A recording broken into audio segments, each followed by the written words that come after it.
Have you come to the realization that family violence is a part of your reason for separation or divorce from your ex? And have you been told by someone that you need to write it out or explain what family violence existed in your relationship?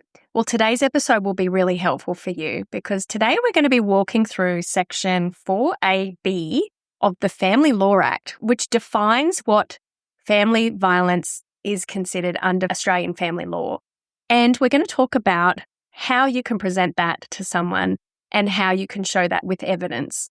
Welcome, Mum. Hello, Laura. Hello, everyone.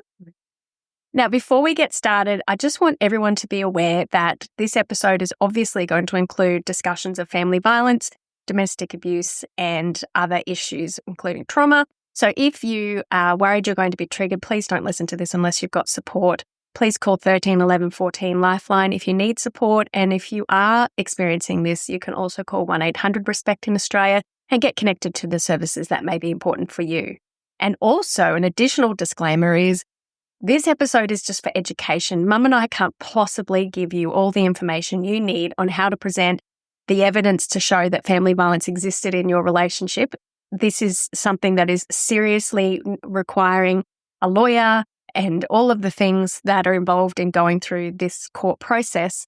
Today, we are just discussing it to help maybe open your eyes to things that you can collate and gather to help you on your journey. But Mum is not your lawyer. This is not what you should rely on if you are going to court, and you should always, always, always get legal advice. Right. But let's get to the jingle. Hello, I'm Laura Furiosi, divorced mother of 3, and I'm here with my mother, Lynette Galvin, with 35 years' experience in family law. You're listening to the Divorce Course podcast. Through our candid discussions, we hope to help you through your divorce or de facto separation. We will be answering the most commonly asked questions and covering the stages and steps that you will face on your way to freedom. So, Mum, one of the reasons we're doing this today is because the definition of family violence recently has been changed, and the family court has changed some other things, including property issues that can now be affected by family violence that has occurred. So can you just tell us a little bit about those changes and why it is important to be able to show to someone whether family violence has occurred? Well, just as a broad brush, the Australian government has changed the law, including the definition of family violence and also how family violence is to be taken into account in property settlement and so forth. So it came in on the 10th of June this year. And as you've said, Laura, the definition has really been expanded by the court. And it's super helpful, I think, for people to recognise what they're going through. And it is what the court will apply going forward. Unfortunately, we don't have a lot of case law about it yet and how the court's going to apply it to property. But we do have a reasonable amount of case law where the court has looked at family violence with children's matters. So anyone who's got this in their history, and sometimes I think, Laura, maybe it's the first time they've realised some of the behaviours are actually family violence. And I think that's why the government has put in so many examples of what it means. But yes, so it's very encouraging with family to have that taken into account for people. But as she said, it's going to be very stressful for someone to repeat their story over and over again. As you've said, Mum, the Family Law Act has changed the definition of family violence, which we're about to discuss in a minute. They've also changed that property settlement can be affected if there has been family violence, and there can be an uptick if there has been family violence. And so people are going to need to have to show in documents to their lawyers, etc., yes, there's been family violence. Here are my examples. Here's my evidence. And so today's episode, even though I've made myself a hot chocolate, I'm wearing as much pink as I can, and I'm sick, but I'm nervous of tackling it because I know we're obviously not going to be able to get over the meat of it within 40 minutes of a podcast episode. But I know that if we can tackle it, at least it gets you guys started. And at least it gives you somewhere to hoist your pole and get cracking on it. But it is, like I've said, please, please, please make sure you see a lawyer and get some help. But this is going to help you get your head around it. So what we're going to do is we're going to look at the definition, and then we're going to look at the key points that they're calling in there what is violence. And we are then going to talk about how you can present that, what evidence you can gather because that is one of the number one most questions we get asked now. Okay, so property settlements affected by family violence now. How do I prove it? How do I show it? What evidence do I need? So today we're going to try and tackle that topic to the best of our ability, remembering we're not your lawyers and you're going to have to figure this out with someone professional. Yes, and family law or family violence is something that mostly occurs behind closed doors. So it does get into the realm of he said, she said a lot of the times. But I think nowadays, with the law changed as it is and with the court trained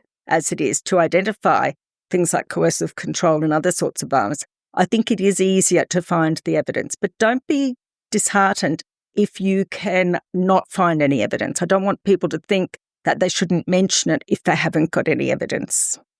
That is a very good tip. Yeah. Okay, so let's look at the definition of family violence. So it is in the Family Law Act. I'll pop it in the show notes as well, but it's section 4AB. Yes. And it's lengthy-ish, but it's got a lot of examples, like you said, Mum. I'm just going to quickly run through it. For the definition of family violence, for the purposes of this act, family violence means violent, threatening, or other behaviour by a person that coerces or controls a member of the person's family, the family member, or causes the family member to be fearful. And then it goes into some examples of behaviour that may constitute family violence include, but are not limited to, in other words, there are more examples they're not mentioning, an assault, a sexual assault or sexual abusive behaviour, stalking, repeated derogatory taunts, intentional damaging or destroying property, or intentionally causing death or injury to an animal, economic or financial abuse, preventing a family member from making or keeping connections with his or her family or his or her liberty. And then for the purposes of paragraph 2, examples of behaviour that might constitute economic and financial abuse of a family member include, but are not limited to, unreasonably denying the family member the financial autonomy that the family member would otherwise have had, such as by forcibly controlling the family member's money or assets, including superannuation, or sabotaging the family member's employment or income or potential employment or income, or forcing the family member to take on financial or legal liability, or forcibly or without the family member's knowledge accumulating debt in the family member's name, unreasonably withholding financial support needed to meet the reasonable living expenses of the family member or the family member's child, including at the time when the family member is entirely or predominantly dependent on the person for financial support, coercing a family member, including by use of threats, physical abuse or emotional or psychological abuse, to give or seek money, assets or other items as a dowry, or to do or agree to the things in connection with practice of a dowry, hiding or falsifying, denying things done or agreed by a family member, including hiding or falsifying, denying receipt of money, assets or other items in connection with practice of a dowry.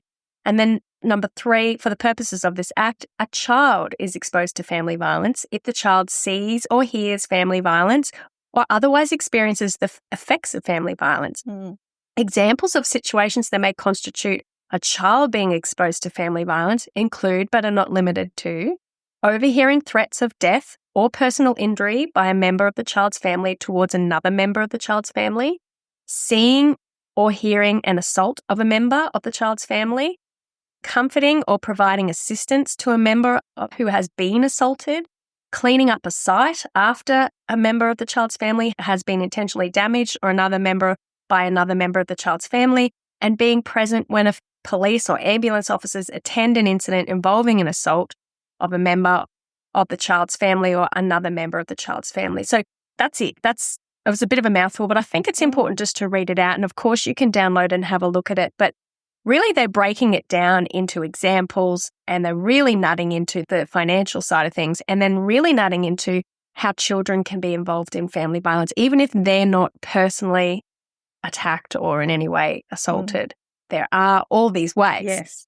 So, and Rosie and Laura, the bit about the financial abuse has been expanded the most recently. So that came in just recently. But gradually, I think the court is getting to grips with the many forms of family violence.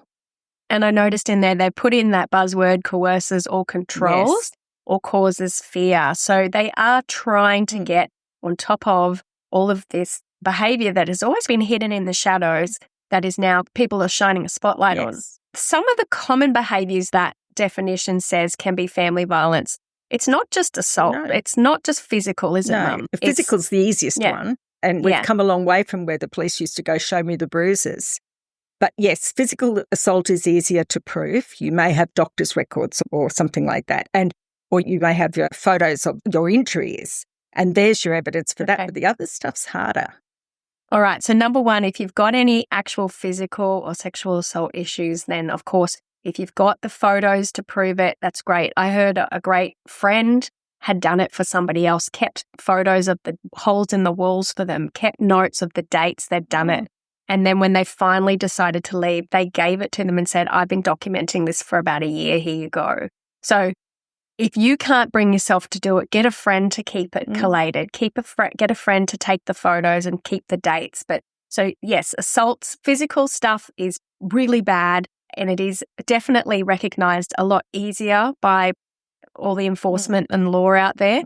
But you still need to have your documented evidence. But then we're going to get into this other stuff. So I'm just going to quickly run through the categories that I can see it breaks it down to. So it's assault, stalking or surveillance, repeated derogatory taunts or put downs, property damage, harming pets, financial control, isolation, and restricting freedom of movement. They're kind of the nutshell examples that I could tell out of the definition. Yeah, is that about right? I think you're right, Laura. And a lot of people don't know that they're in this situation. When they're in it, it's only when they come out. Yes.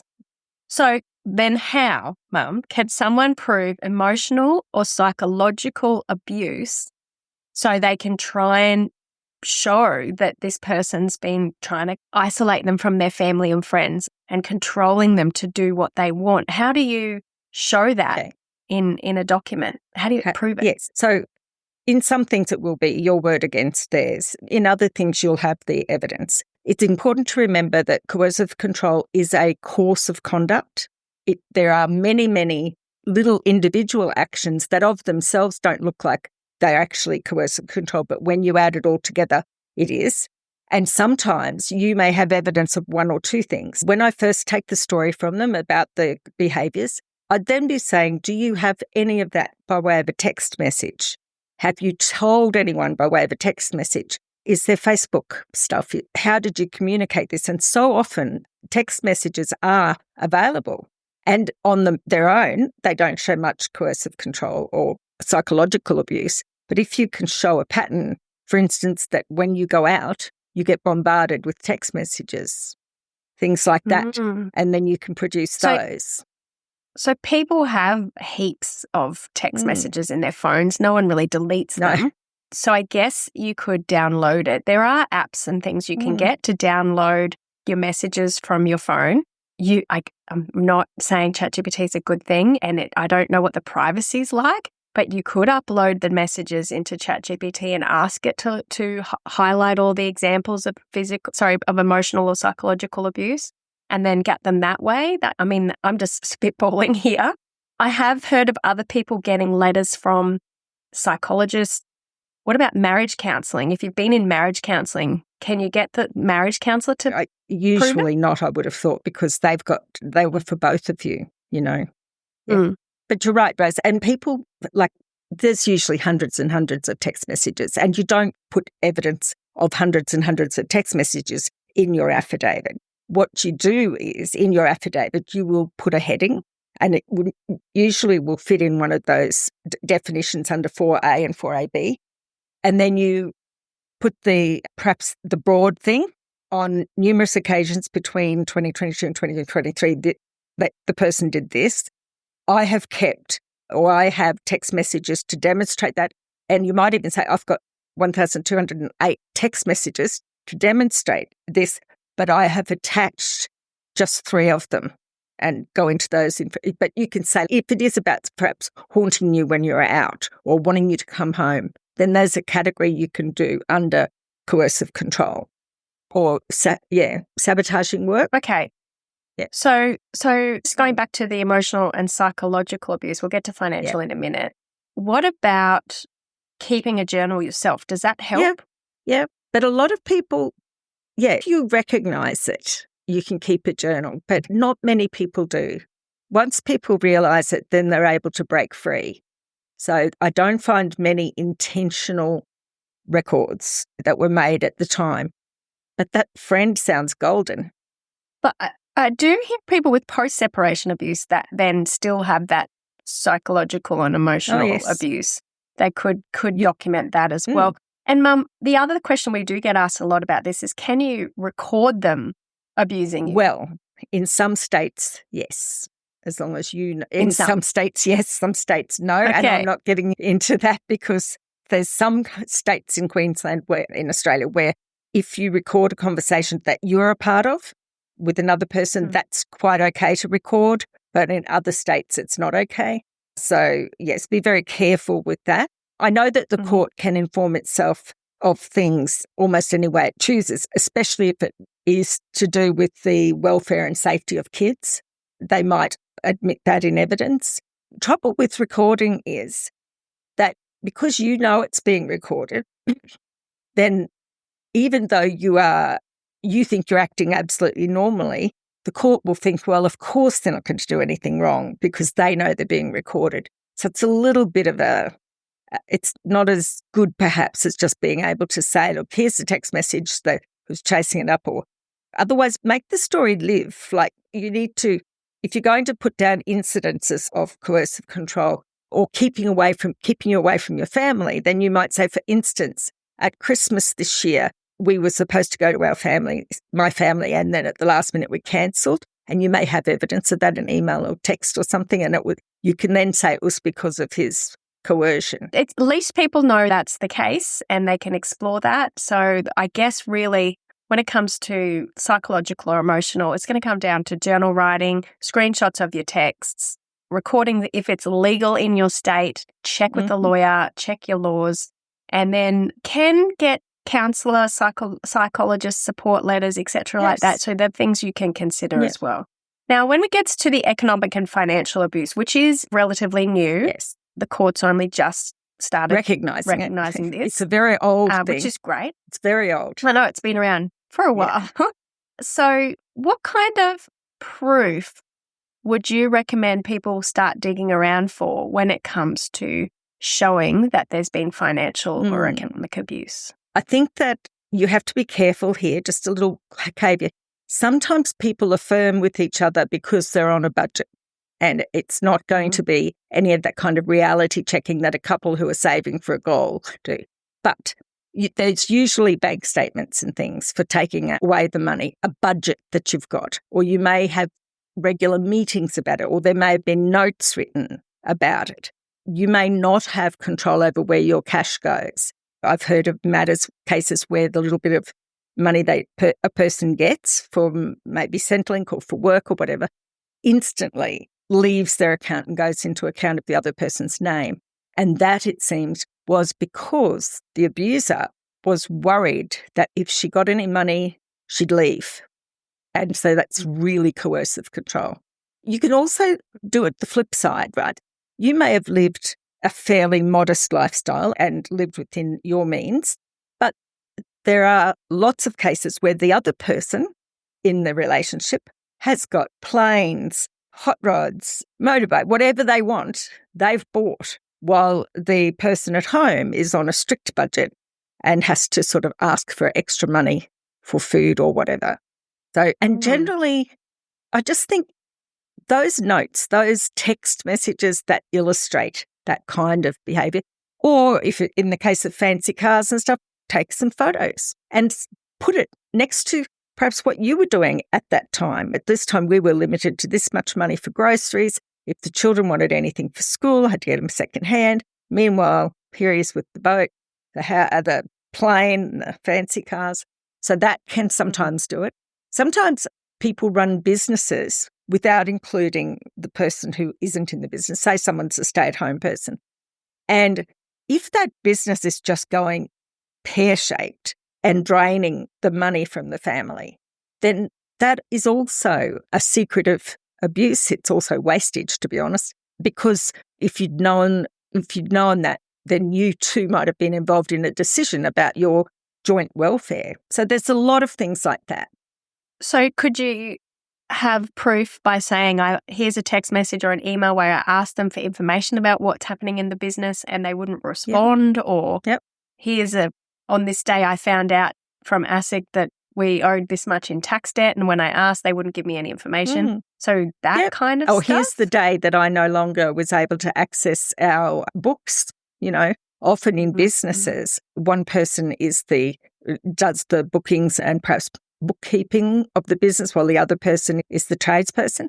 And then all of a sudden they're blocked out and they've got no say or no knowledge of what's going to happen, what has been happening. And then they get dragged down that route, particularly if you're a director of the business, of the company, and maybe a shareholder. You may be signing things that as a director you don't know what they are, but you trust your ex, and then you find out that they've been misusing it.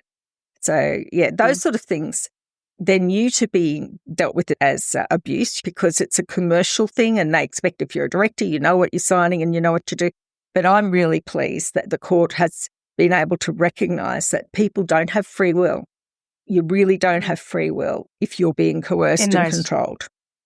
So I guess unreasonably denying, this is 2AA, unreasonably denying the family member the financial autonomy that they otherwise would have had by controlling their money or assets. Like you said, Mum, you could show that their money goes in and then it disappears. Yes. Or your wage goes into an account they're the only ones who've got access to.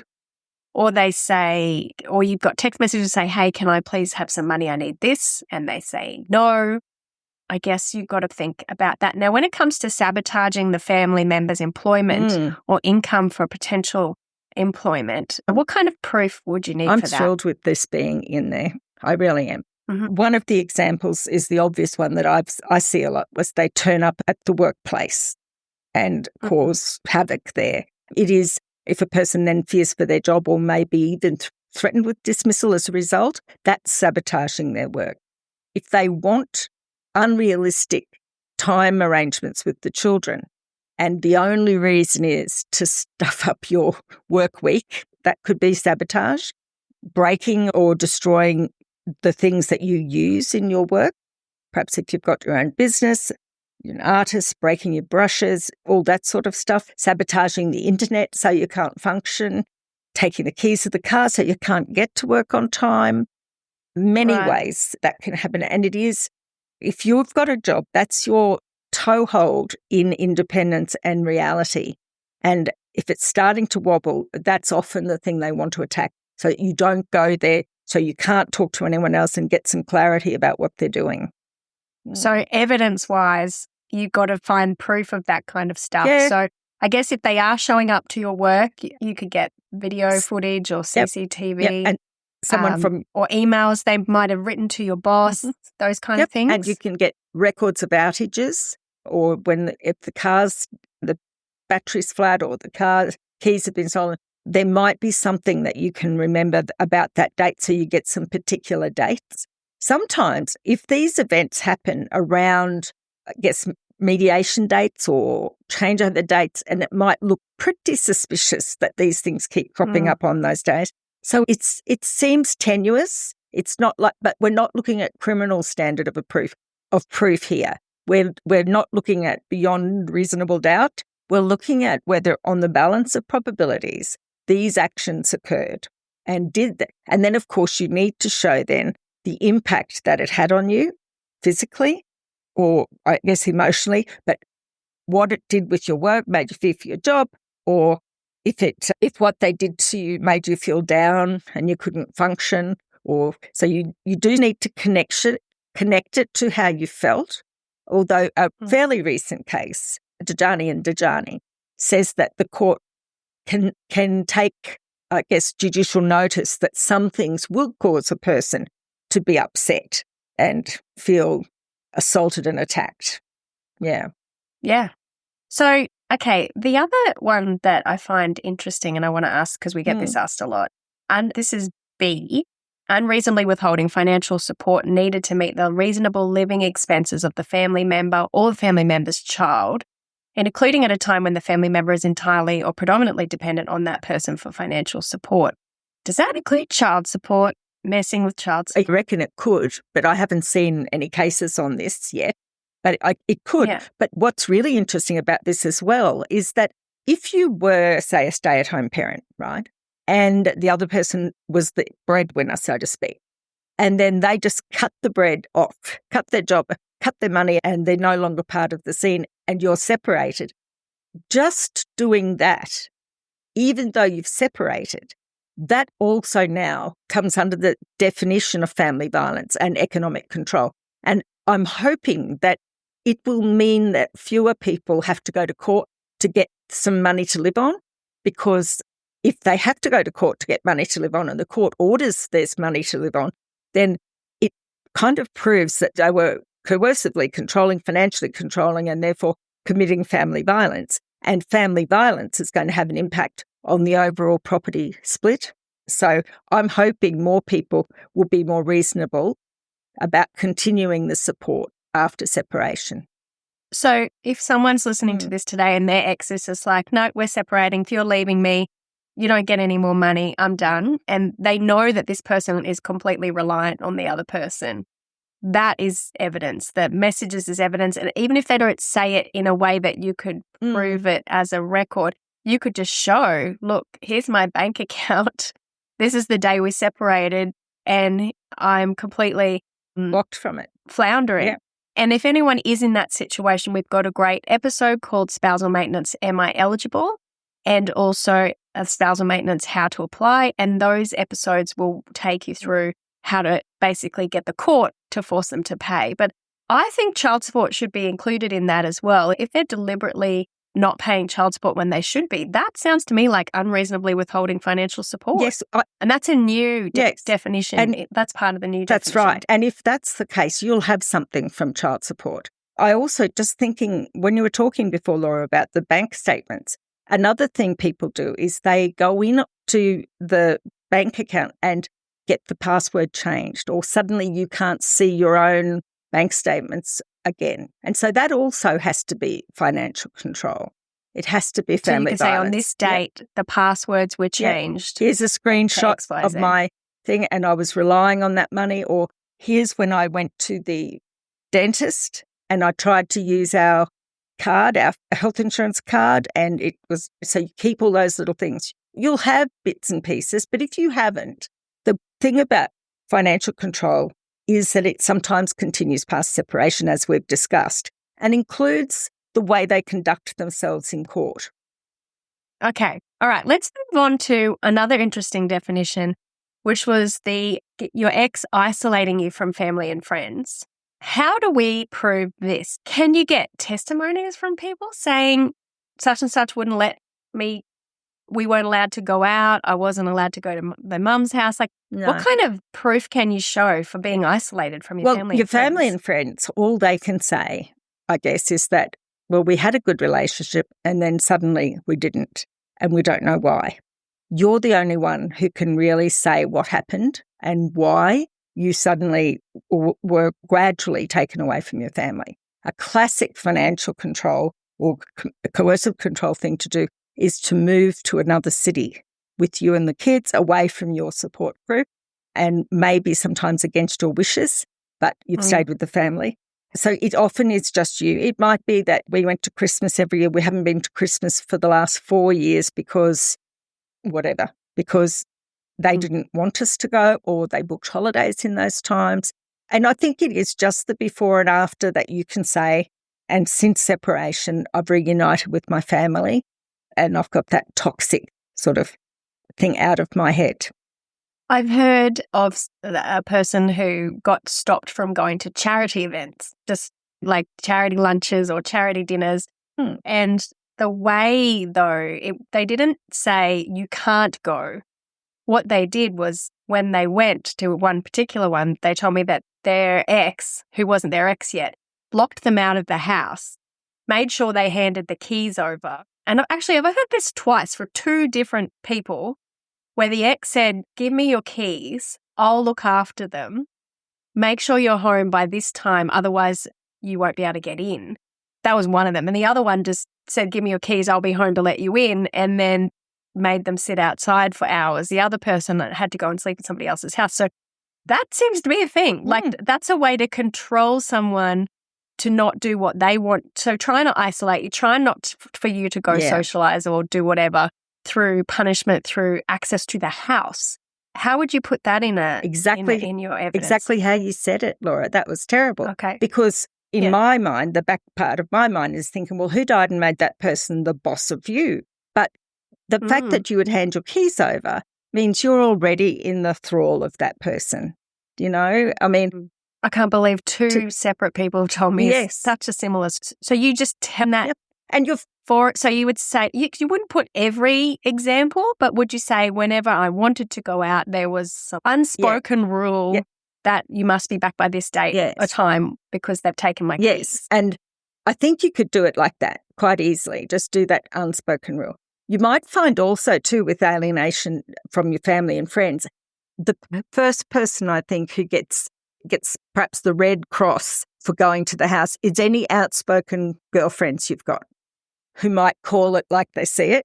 Suddenly you're not inviting them over because you pay the price later on. You're not sure what they're going to say while your friend is there, and just gradually your friends stop coming because they don't like the environment, and they just gradually do isolate you. And it's good. And you need your friends for your mental health, and you need your family for your mental health. So the more and more dependent you become on this person, the easier it is for them to say to you, you've got to be home on this time. And you say to yourself, I've got to be home by that time. So I guess you could maybe, like if you've got a calendar schedule diary or something, you could say, here's all the social events I used to attend, and these how many times my friends used to come over. And in the last couple of years, this is how isolated I was. Yep. These people stopped going. I wasn't technically allowed to go to these things. So I guess you could do a comparison before your relationship and after, or just show the general drop over time of social. Well, they can do an affidavit. Your friends can do an affidavit. Up until this time, we were great mates. I used to see her all the time. When I went over to the house, he was grumpy, she was on edge, and gradually I stopped going, and she made excuses not to come to my place. That sort of thing. So those strong friends can start to help paint the picture of what it looked like from the outside. Yeah. Okay. All right. Well, let's focus on evidence for the definition of family violence when it talks about exposing children to family violence. Now, we've already talked about physical stuff. So if there's any physical, of course, you'd be taking photos and documenting that as best you can and going to the police as soon as you can. The doctor. But I think it's important to note that kids don't have to be directly harmed to be included in the family violence. Like they can just be seeing it, hearing it, or as Mum, you've mentioned many times, and as the Family Law Act says, the definition says, cleaning up after it, or seeing the police come or the ambulance come. So it's the emotional harm. That's right. And that is a serious factor. Yeah. And if you're the primary carer of the children and you're not functioning well, and I have heard some stories of people who have been dreadfully abused, but then are able to get up and perform the function of giving the kids their dinner, putting the kids to bed. But the kids know that you're not your best self. If they catch you crying, if they're just picking up on the atmosphere, that affects the kids. So I think they're affected by family violence too. Even if they don't clean up, even if they didn't see the police, even if they didn't witness it, if you're under the weather, if you're upset, I see your eyes are red, kids aren't silly. I know, but we're talking about trying to prove it, Mum, in the court of law stuff. Yeah. So the definition says they've seen, heard, or cleaning up after violence. I guess what you would just have examples, such and such threw his plate across the room because he was so mad at me at dinner and the children watched me clean it up. That's right. That's an example. And it may only be once, all right? And that's what the court tells us in Dajani and Dajani. It may only be one tremendous episode that has that effect on you and on the children. I think sometimes everyone in the household can normalise abusive behaviour. But to anyone who's listening and this resonates with them, just remember the girls are learning how to be treated and the boys are learning how to treat women. When they see this even if you're staying together for the sake of the kids. Yeah. Yeah. But let's focus on proving it, Mum. Well, no, let me say this, darling. The court doesn't expect, they're not going to expect you to have documentary evidence of everything. But if you've got, say, the police have been there, you can just say, and when they came, the kids were there. And that might not be disputed by the other person. And so there the evidence is, it is, and unless they can say it is, the kids weren't there, then it was, they're there. So a lot of it's coming from you. So you can just say it. You can say, such and such did X, Y, Z, and the kids were there, or the kids then came downstairs and saw me cleaning it up, or the kids then had to deal with the aftermath and had to go to Aunt Joey's because they knew how upset I was. So, yes, but to make that story live, right, really live, if our listeners want to document it, say where you were. I was near the breakfast bar in the downstairs kitchen. Who has a breakfast bar? What is this, like Days of Our Lives? I was near the breakfast bar having my champagne in the morning. No, okay. So let's do an Aussie version of that. Okay, all right. In the kitchen island. In the kitchen island. Yeah. No, so I was down in the kitchen, standing near the island. My partner had thrown the plate. It had smashed on the floor. I heard the children coming down the stairs, and Olivia popped her head around the corner, and I said, "Don't come near kids, there's glass on the floor," right? That sort of thing. Right. And then it might be what your ex was doing at the time. That kind of, I think that the court can understand it better if they understand exactly where it happened, who said what, who was wearing, where did the person go after they dropped that, did they come and help with the kids after that? Did it make you late for school? Those sort of things. So, the story, like you tell your friends. Okay. All right. So really, and we're about to get to this bit anyway, what's a good way to structure it and tell your story? What you're saying is all of these points, and everybody, if you have experienced family violence or apart from getting support and help that you need from 1-800-RESPECT, download this definition of the Family Law Act, of the definition of family violence from the Family Law Act, and go through each one and come up with your examples, and then write it in this way. As Mum said, tell it in a story, not vague. You've got to focus on what happened, when it happened, where it happened, and how it made you feel. And like you said, Mum, tell it like a story, because you've got it. You always say make it live. I think you have to. So your judges are reading this sort of stuff all the time. And a lot of what they read are precedents, that someone's using the same phrases. But a good affidavit for evidence will say, even if you don't know the date, I remember it was just before the football final in 2023, or I remember it was last winter about 8 o'clock in the morning when I was getting the kids ready for school. Just that kind of broad brush. And describing what they looked like or how they were. So I knew that he was mad because he was bright red and his fists were so describing what they looked like, if there was anything that gave, because I guess sometimes the looking gets left out of stories because people are just doing the what, when, where, how. But what did they look like? What nonverbal cues were they giving you? Because that's usually where the coercive control is hiding most of the time. Right. And like you said, Mum, what happened in the aftermath is just as telling in the story. Did they immediately get down and apologize and say, I'll never do that again, I'm so sorry? Or did they slam the door and leave and drive off in a hurry? All that kind of stuff does add to the understanding of the dynamic, not just the actual, he threw a plate across the room. And it's all what happens before and what happened after. And thereafter too, if you've learned to fear that look, then that look is something they can do anywhere to you, in the court, in mediation. That's the power. And it can sound silly to someone who doesn't know your history or who's never been in that situation. And I dare say almost every judge in the Federal Circuit and Family Court of Australia has never been in a situation where someone staring at them has made them scared to their stomach. And so to say, it's when they look at me like that, sounds really unbelievable, and you'll probably get lawyers going, oh, really?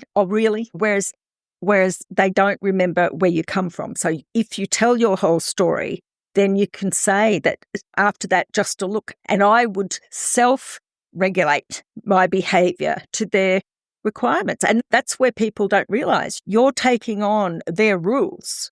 In fact, they're training you. And then after that, you don't go there because you don't want the argument. You keep yourself in that cage for fear of repercussions. And you shouldn't feel bad about that. It's happened to so many people. And it happens to good people, because if you weren't a good person, the person that wants to control you wouldn't bother with you. They want to get someone who's lovely and then break them down so they feel better. How many examples should they give? If they've got heaps, do they just give one really good example and say, I've got more, but if you want them? Or like, how do you go? Because most people only get 10 pages in an affidavit. Because that's in the interim one. Interim hearing, you've only got those 10 pages. So you don't list every event. What I would suggest you do is go through the section of the Act that applies to you. So you might say, for instance, forcibly controlling my money, including my superannuation, put that as a little heading, and then underneath it, I never got to put money in superannuation because my ex always put it into his superannuation. I don't know what I have. They wouldn't let me set. And I've had numerous examples of me asking, but you don't need to apply them all. You just put one attached, and it's an example of it attached. Or I rarely had access to money. I was always asking for money. And here's 2 examples from recently, or one recent and one maybe a bit earlier, where I was trying to get the money. And so the court needs to know, you say what happened, make sure it fits in something the judge can hang their hat on, like in the Act, and then summarise it, and then add one little example or maybe 2, and then say, I've got the rest. And then your final affidavit, you probably will. Yeah, in a final trial, you can put it all. And if you're going through DB court, not family court, you can probably put it all as well. Yes, but it doesn't help the judge. I remember one that I went to, and it was a man who was allowed to send texts to his ex-wife as long as it talked about the children. And I think I've told the story. Every one of the texts mentioned the kids, but when I printed them out, there was a pile of about 2.5 centimetres high of text messages, and it turned out to be 1,500 text messages in only a matter of a couple of months. And so the court was able to, I summarised. I said, there's 8 to a page, there's this many pages, therefore it's 1,500 text messages. Every one of them mentions the children, but they were a bombardment on her. And that helped the court see, text messages about the children, what are you talking about? Oh, that many text messages? That changes things. And can I just say to anyone who's not needing to write an affidavit right now, but has experienced family violence, it is such a good exercise for you to sit down and go through the definition of family violence in the Family Law Act and write your examples now before you forget. Because one of the things that happens, as Krasi has told us in our Is It Emotional Abuse episode, where she basically says your brain will file it away in a place you can't remember it because your brain doesn't want to deal with it or can't deal with it because you're still trying to survive. So there's a lot of incidences that may occur or that have occurred that you may forget about, especially when you're still packing a house, trying to figure out who's going to go where and all the other things that come along with divorce. On top of that, you are dealing with this. So it's a great idea to just get it all down, get it out of your head somewhere safe so that you know that when anybody does ask, you can go, here's some examples. Isn't that good? Because you will be asked about things over and over and over again. And it's distressing to repeat your story over and over and over again. And so it's quite handy, isn't it, to have a document, even if you're still adding to it, even if it's just a notes app on your phone. It doesn't have to be spelt properly. It just needs to get it down. And the other thing, Laura, too, is sometimes when you start to doubt yourself, it wasn't that bad, surely it wasn't that bad, then read it and remind yourself what it is that was going on, because you will block it out. Now, you may start doubting yourself and self-gaslighting, as Krasi called it, the psychologist in that episode. But lawyers sometimes do as well. Yes. And I'm putting this here. We've done an episode called Is Your Lawyer Gatekeeping Your Story? And we are hearing still lawyers saying don't talk about it. Don't mention it. Mum, what do you say to anyone who's got a lawyer who's telling you, who's listening today saying, hey, don't mention the family violence. You don't need to mention that. What do you say to those who have a lawyer like that? I think your lawyer needs to be aware of the changes to the Family Law Act, and they need to be aware of the impact of what happened to you in the relationship. And especially if you don't raise it early, if you don't mention it early in your case, and then you put it in an affidavit 6 months down the track, it looks like you've made it up. So you need to speak your truth. My personal favourite that really made my blood boil was a lawyer who told a person that in our groups that unless there was a criminal assault, family violence didn't count towards property settlement. So wrong. So for everyone who's listening, you arm yourself with the actual facts. And if a lawyer doesn't seem to get it, you might need to go and find someone who does. Because we've all been trained. We've had 6 months education intensively on what constitutes family violence and particularly on coercive control. But no one forced us into school to learn it. So some people, some lawyers I'm hearing, must have not listened or mustn't have done their own self-training. But I can assure you the court's aware, the judges are aware, the specialist lawyers are generally aware. So if your lawyer isn't aware, then they're the odd one out and you might need to go and find someone else. Another group of people that may be listening today are the ones who are afraid to rock the boat. Yeah. And I have heard many reasons. Some people are like, well, if I bring up family violence, I'm worried that they won't settle. I just want to get property sorted. I just want the kids' stuff sorted. If I bring up the family violence, that's going to cause World War III. And what do you say to those people who don't want to, inverted commas, rock the boat? I can understand that. If you're trying to negotiate with someone and there is likely to be an outcome that's suitable to you, if you can just keep negotiating, then why would you raise it? You're not in a court, right? If you're just doing it in mediation. There's two people who know what happened. You're one of them. They are the other one. So they know very well what happened. What they don't want you to do is to share that information with third parties, right? And if you are able to mediate without having to go to the court, that's fine. That's good. You may say to your mediator, I don't want to be in the same room and I don't want to see that person on the screen because there has been family violence. That's confidential between you and the mediator. But if you're starting court proceedings, then you're going to have to nail your colours to the mast. It might be that the fact that there's family violence and you've been able to prove it gives you an extra 15% in the property pool, or it may, when you go to trial at the end of the trial, or it may be that just putting that in your application will make them keen to settle on it, even if it's not the whole 15%. At least it might make them settle quicker to avoid further airing of their dirty laundry. I used to think that a perpetrator of coercive control didn't know what they were doing. I am wrong. So wrong. They know. Because they know. Of course they know, because they don't do it to other people. If they can turn it off for other people and turn it on for you, they do know. And I no longer have any sympathy for someone who's just dumb. And I think this worrying about rocking the boat and you just want to get your property settlement sorted, I get that. But you need to be aware that you may not come to an agreement because you may also not be wanting to rock the boat and you may be scared to say no to them for anything.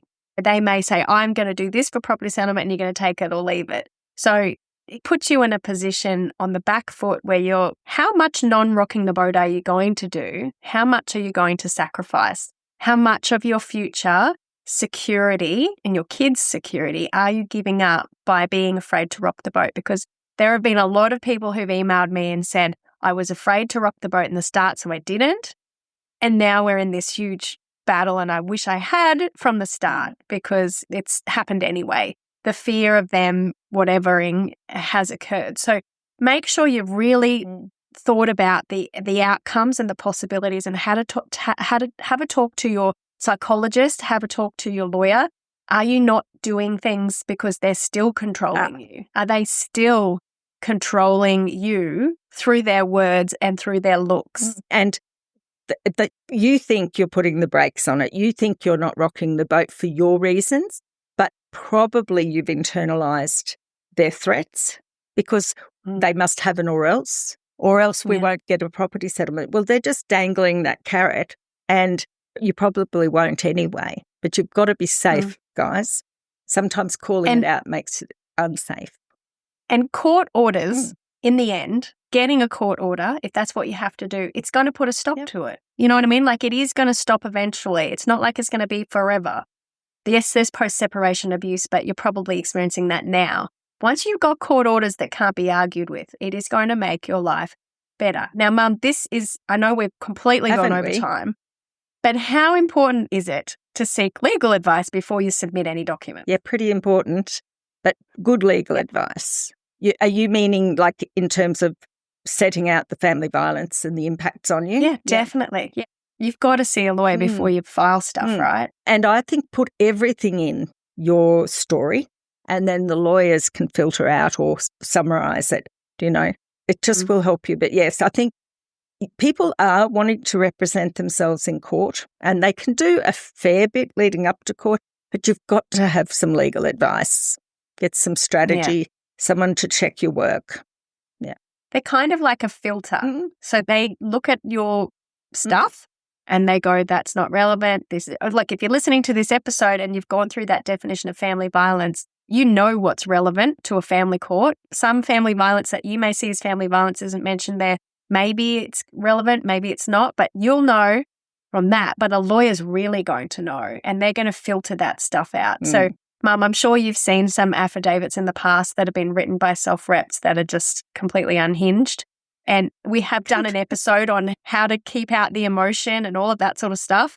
But sometimes you just need somebody else. I never think of them as unhinged. I think that it's a good thing that they've written it down. I think people feel better when they've written stuff down. But then it is up to the lawyer to make sure that it's relevant and admissible in relation to the things that, they're talking about. But just check if your lawyer doesn't seem to get it, maybe go and get your work checked at a different lawyer's place. But it needs to be trauma-informed. Coming from a business person, from my past and teaching point of view, you are writing this for a particular audience. And if it's an affidavit, you are writing this for a judge, some person sitting in a room somewhere who hopefully will read your affidavit from start to finish. And you're trying to tell that story to them. It's probably the biggest assignment of your life, but you need to get that story across to that person, someone who does not know you.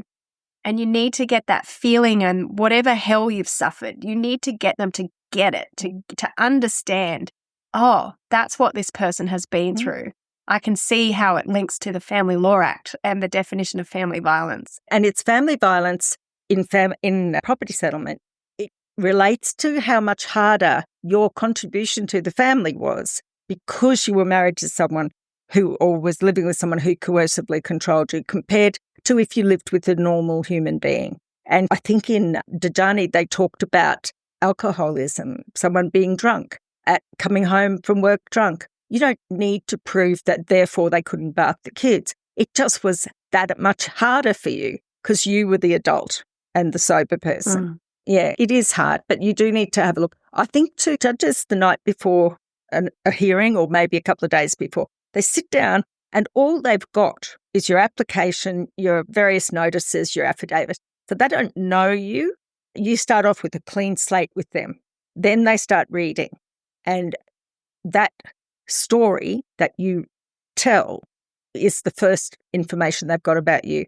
And so if you've ever had a court case, you walk in and the judge, she'll look at you and look at the other person. She's not coming in blind. They've read all of your material. So, yeah, it's very important to have it checked by a lawyer. If you start putting too much irrelevant stuff in, then the relevant stuff might get missed. And I think relevance is something that a lawyer can tell you.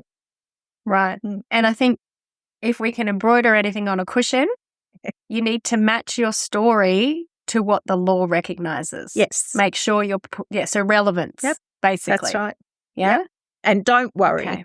If it is just your word against theirs, tell your story anyway, because if they make a bad impression in the witness box, you will be believed and not them. If they lie about something and you actually do have evidence for it, then the court will make a finding probably that they're not a reliable witness. And whenever your word against theirs, they'll choose you because you haven't told a lie. Okay. And we have that great episode on Is Your Ex Telling Lies in Court, the He Said, She Said saga, where we go through some more help there as well. Look, guys, anyone trying to put all of this into words, it's going to be a horrific experience. It's like a school assignment. No one wants to do it. I get it. I understand. Writing an affidavit is just hellish unless you're a lawyer. And I think some lawyers don't even like doing it. And putting it into words is going to be so hard for you. And if you're listening to this, probably really painful as well. So be mindful of when you're going to do it and where you're going to do it. Who can you brainstorm some ideas with about what are some examples of the times that this has happened? Can you sit down and just think about it before you start to write it, and make sure that you plan. What are you going to do after you've sat down and written some of it? You don't have to write it all in one go, do you, Mum? Don't. You can just and have your chocolate, have your tea or coffee. Give yourself a treat. Go to the op shops afterwards for something just to cheer you up. Yeah. But set aside a time. It is crappy, but you probably only have to do it once. So do all of your things once. And some things you don't want to tell people about. I get that. As you write your history, there might be stuff that you don't want to tell people about, but it is part of your history of violence. Put that on a separate sheet that you can remove when you're giving this document to random people as you go through your thing, but make sure you include it maybe for your counsellor or for your lawyer. Yeah. Okay. For things. Yeah. All right. If you have felt triggered by this, please call 13 11 14 Lifeline. And if you haven't yet got any support and you're in Australia, please call 1-800-RESPECT and they can help you link to some good services.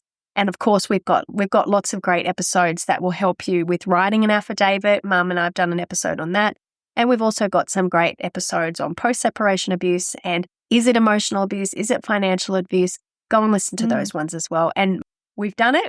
It's taken us an hour. It took us to episode 201. 201. If you've listened this long, well done. Biggest hugs to you. And imagine us sitting behind you in your office chair, cheering you on, not in a creepy way, as you write all of this out. So thank you, Mum, for your time today. No worries, darling. And big, big, big, big hugs to everybody. And if you think that there's someone who would benefit from hearing this, just pay it forward, perhaps like or subscribe to our channel. The more we can get it out there. Just think about how you found us. It's going to usually be by word of mouth. Yeah. So share it around. All right. Thank you. All right. We'll see you guys next episode for 202. Okay. Bye, Laura. Thanks, Bye, everyone. Bye. If you found this podcast helpful, we'd love it if you could rate, review, and subscribe. By doing so, you are spreading the word to help someone else just like you. Lynn would like to remind you that this podcast is general advice only, and you should always get legal advice in relation to your particular situation. And remember that the Australian laws may have changed since recording